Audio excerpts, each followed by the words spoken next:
Pas denoncimit të PTK-s për skandalin multimilionësh për tenderin e fabrikës për mbetje shtazore, Policia e Kosovës ka kryer bastisje në Ministrinë e Bujqësisë, e cila udhëhiqet nga Faton Peci. Prokuroria Speciale ka konfirmuar se bastisjet janë kryer në 4 lokacione të ndryshme. Lidhur me rastin ka folur edhe prokurori i rastit Admir Shala. Përshëndetje për gjithë, siç e dini, Prokuroria Speciale ka filluar një hetim lidhur me dhënien në shfrytëzim të fabrikës për përpunimin e nënprodukteve shtazore. Hetimi është duke u zhvilluar lidhur me dyshimet për dhënien me qirat të kësaj fabrike. Jemi në fazën e hetimit, jemi duke i zhvilluar bastisjet dhe kontrollet në bazë të urdhrit të gjyqtarit të procedurës paraprake të gjykatës themelore në Prishtinë, me kërkesë të Prokurorisë Speciale. Po ashtu me autorizimin tonë, policia së bashku me ne është duke i ndërmarrë të gjitha veprimet e nevojshme, me qëllim të sigurimit të informacioneve të nevojshme dhe drejt zbardhjes së rastit konkret. Për çështjet më në detaje nuk mund të lëshohemi për momentin, për shkak se jemi në fazën e hetimit dhe ju lutem që të na kurseni sepse jemi në fazën e grumbullimit të informacioneve. Bastisjet janë duke u zhvilluar në 4 lokacione, janë në vijime sipër dhe për çdo veprim tjetër aq sa na lejohet do t'ju njoftojmë përmes zëdhënëses së Prokurorisë Speciale.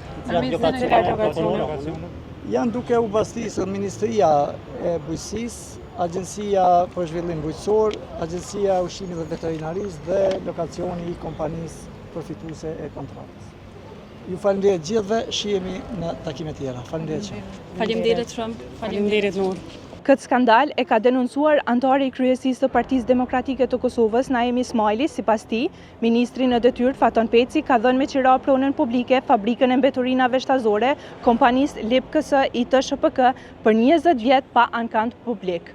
Ismaili, përmes konferencës për shtyp, akuzoi ministrin në detyrë Faton Peci se ka bërë shkelje të ligjit për prona publike, i cili parasheh që prona të jepet për shfrytëzim vetëm përmes ankantit publik dhe jo më gjatë se 15 vite.